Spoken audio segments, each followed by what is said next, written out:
Hello, happy Tuesday. Happy Tuesday. Happy Vlogmas day 20. We are officially in the 20s of December.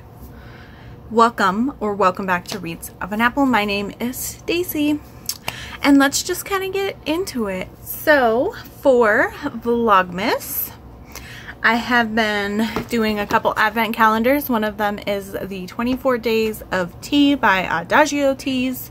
If you have not seen any of my other Vlogmas clips this year, I am compiling them all in one big playlist for you. Okay.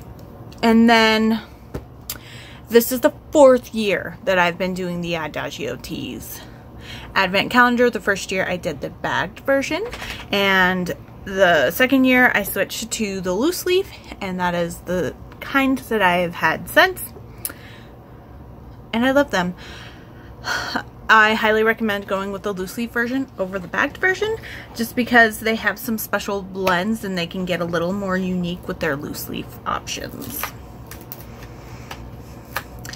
While I tear this open here, we find today's tea. I do have my spreadsheet open as well. The 2 previous years, 2020 and 2021, I did keep track of the teas that were in it, and my ratings. This year I'm doing out of 10. Every other year I've done out of 5, so don't ask me why I changed it this year. But if I can get today's out of the packaging here. Okay, trying not to look at it,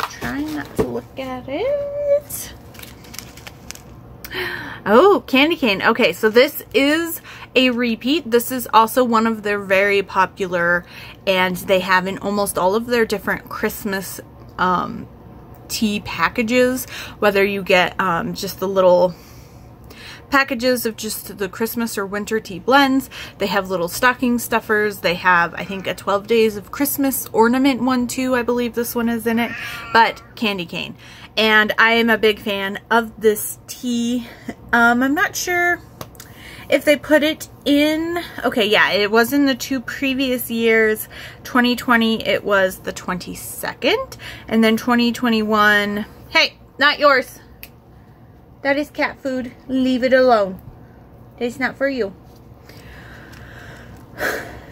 And 2021, it was on December 16th. And both times I gave this 4 out of, or no, the first year I gave it 4 out of 5. Last year I gave it 5 out of 5. It'll probably be a 10 out of 10 or a 9 out of 10 this year. Oh, let me tell you. So they recommend steeping 3 minutes at 212 degrees Fahrenheit. And the ingredients in this are black tea, candy cane pieces, natural candy cane flavor, and peppermint leaves. So high caffeine in this baby. But that is okay by me. So another day, it's about 5:45. I'm going to try to do this quickly again today because I have a tarot group that I got my tarot 2023 journal from, is doing a little Zoom meeting where we all pull our 2023 spreads together. So I'm going to be participating in that. So here you go. I'm not seeing the candy cane pieces. They're really, really tiny. Okay, so I'll try not to move it too much. So there's one big piece, but all the little white and red specks, those are also candy cane pieces. And I'm a big fan of this tea, like I said already. I know I've had it before. Today I'm using my kitty, a silicone one that just pops in and out, which is perfect because this is a black tea, so it's a little bit wider. And then for it, I just have this tiny little Pioneer Woman, sauce little bowl that I use it for tea. And then I will show you the mug I'm using today. But anyway, they're doing a big Zoom meeting with everybody. So I want to get all that pulled. I still need to pull the tarot deck I want to use. And anyway, so like I said, we're going to try to do things a little bit quick today, and it's over Zoom. So today I'm using one of my big Nutcracker mugs. Apparently I chipped the paint on it right there, which is unfortunate, but he is super fun, as you can tell. And if you did not know, I love nutcrackers. I have a nutcracker collection, a nutcracker army, if you will. But yeah, so while that steeps, today I picked up the audiobook 'Tis the Season to Be Kissed by Amy Andrews. The audiobook's about 2 hours long, which is quite a while because this ebook is only about like 70-ish pages. So it's a pretty long audiobook for only 70 pages. But it was available via my Hoopla through my library. I enjoyed this. This isn't the first book I've read by Amy Andrews, but I give this 4 stars. This actually, the audiobook cover has naked man chest, and he has like a string of lights just kind of haphazardly around him. And this actually isn't Christmas. This is New Year's Eve. And our heroine, Tamara, she is at her good friend's family's cabin in Vermont instead of going with everybody to New York City. And her main reason of doing this, of not going to New York City, it sounds like she lives in the New York City area, is because for the past year, her New Year's resolution for the year that's ending is she's not going to give it up to any guy until 10 dates in. And so, you know, you kiss people on New Year's Eve, and she knows that being celibate for the past year, it sounds like she didn't even get as far as kissing very often, which, I mean, you can kiss without giving it up, but I guess at some point it gets too tempting, maybe, depending on who you are and how your impulse control is. But she, yeah, is sequestering herself away so she doesn't just fall into bed with somebody, I guess, after kissing them for New Year's. And I'm like, you can just do a sweet little peck, but whatever. That's how the situation is set up, so I'm not going to think about it too much. And she is there, and her friend's younger brother, and so this is a newer friend. She is 30, so she hasn't met the younger brother before, but he shows up.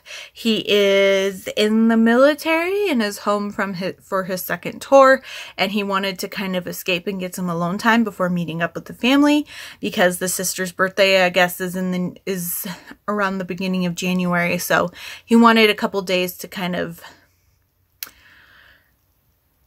I don't know, decompress before being thrust into all the family festivities. And he finds her there, and they are snowed in together at this cabin, and he's super attracted to her. She doesn't realize who he is at first, so she attacks him when he enters, even though he has a key and he's walking in. But yeah, so this is their romance, first time they're meeting. It was very insta-lusty, I will give it that, despite the fact that most of this book is, I mean, there is like a tension between them, and they are very cute together, and there's a lot of like banter, but it isn't really until the last chapter that we get even a kiss between them. And it's the last 5 minutes of the audiobook that we do full intercourse. So there is, and what was interesting is we get oral that he gives her, and it's very descriptive, several minutes, but then the actual like full act is like jammed into the last 5 minutes, as well as the wrap up in the morning after, and them kind of talking about the situation. So that was kind of disappointing. I felt like the pacing could have been a little better, but because of her rule, he kind of is like, well, you know, let's kiss on New Year's Eve. And this is all set pretty much on New Year's. And when he arrives, she's drunk on eggnog too, because she couldn't light the fire. She couldn't find matches or anything. And the power, I guess, flickering on and off with the snowstorm. So she drank a bunch of spiked eggnog to keep her warm. So she's also drunk when he shows up. And the little things that happen, he counts as dates. So she feels comfortable giving him a kiss at midnight. So like, he's like, oh yeah, our first date. Because when she's drunk and he shows up and he lights the fire, she wore as many layers as she can. So she starts stripping off her layers. And he's like, well, our second date was you stripping for me. And so he did like really cutesy things like that. He is 25. And so she does have this like, he's younger than me. But I also really like that he straight up was like, yeah, I'm 25, and most men my age are in a place that a 30-year-old woman probably is, but I've seen some things. I've had a different life than most 25-year-old men. I know what I want, and I have aged beyond my years being in a military and going on 2 tours. So once he kind of says that, she's just like, oh, okay, which is a little much to get over her insecurities, but that we also don't end with them being like, oh my gosh, let's get married. It ends with them, and I guess this is spoilers, so I'm sorry, but most of my Vlogmas things are heavy spoilerific, so, but yeah, it doesn't end with it more. He's just like, no, I'm serious about you. Like, let's try to make a relationship out of this, and not, oh my gosh, let's get married, let's get engaged. And then all of these epilogues that are years in the future kind of a thing. So I liked that. I liked the banter. I liked his character a lot more. I don't know, like, I understood her 10-date rule, but to not even kiss anybody, like, you would think she would be kissing before the 10 dates, or, I don't know. And I understand that dudes are weird, and she's like, depending on who it is, you know, you could have 2 dates a week, and that's only 5 weeks before waiting, and she's like, just over a month, and, you know, maybe if it's only 1 day a week, then you're waiting 10 weeks. But, you know, if I really like somebody, it could be more than 2 dates a week. So it could be a quick time, but I just want the time to get to know somebody. And she's like, why won't men just do, like, why do men just push me and blah, blah. And in my head, I'm like, because those aren't the men that you should be dating.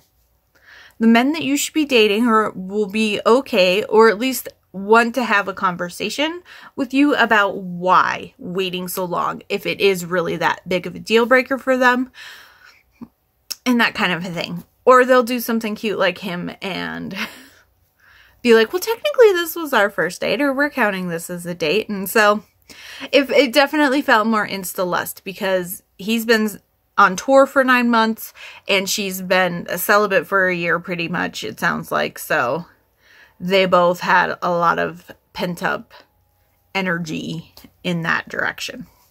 But I gave it 4 stars. Maybe 3.5, but I'm just going to leave it at 4 stars. And maybe when I eventually sit down to write a review for this, I'll do 3.5 rounded up to 4 on Goodreads. But right now, I'm leaving it at 4 stars.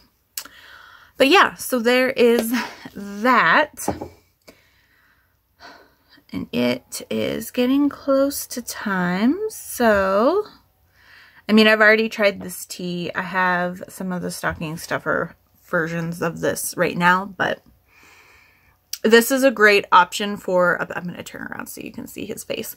I think this is a great option for a peppermint tea, because with it being candy cane and not just straight peppermint, it has that natural like vanilla and sugary sweetness to it without needing to add sugar or other things to it to make it sweet. I think it just kind of has that naturally sweet flavor because it's not just peppermint, it's specifically candy cane. Plus there's cute little candy cane pieces that melt into it when you steep it.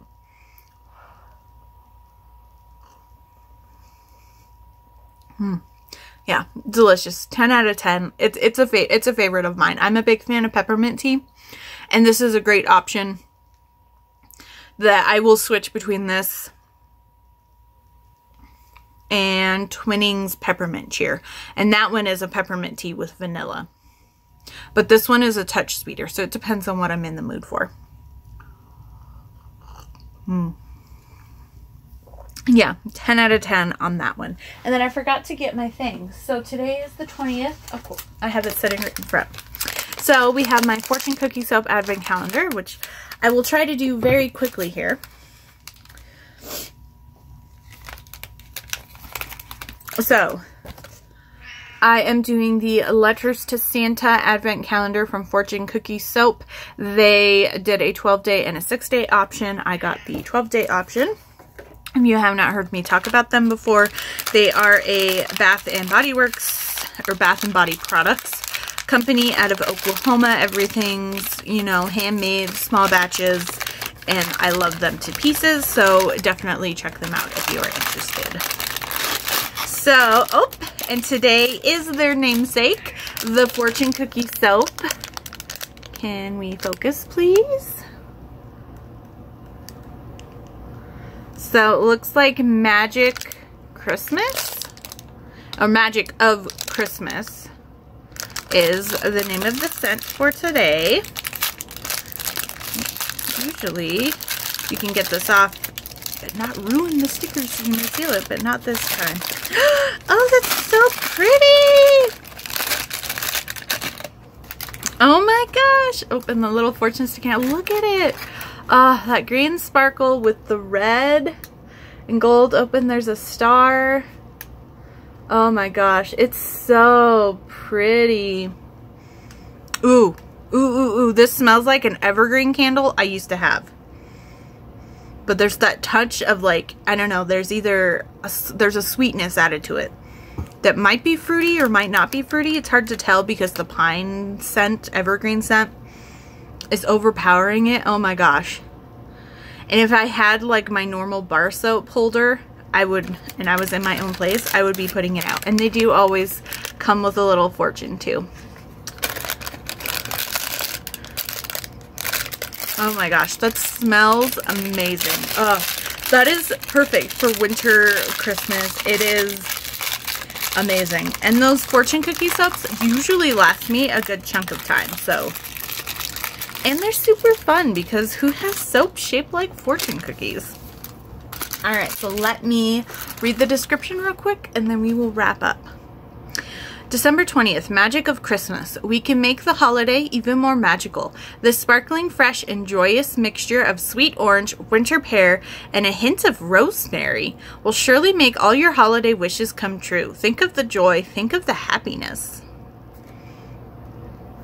It smells like evergreen to me. It smells like pine to me. And maybe that's the mixture of the orange and the rosemary? But I swear to you, it smells like pine. Interesting. I mean, I still like it. Whatever they say the scent blend is, I still like this. 4 out of 5 for the scent. For me, I'm a big fan of it. So yeah. And that is today's Vlogmas video. So if you would like to leave me an emoji down below, why don't we do something snow related? Do a snowflake, snowman, mountains with snow on it, whatever you would like to do. But otherwise, like, comment, subscribe, all that good stuff. And I will see you all tomorrow.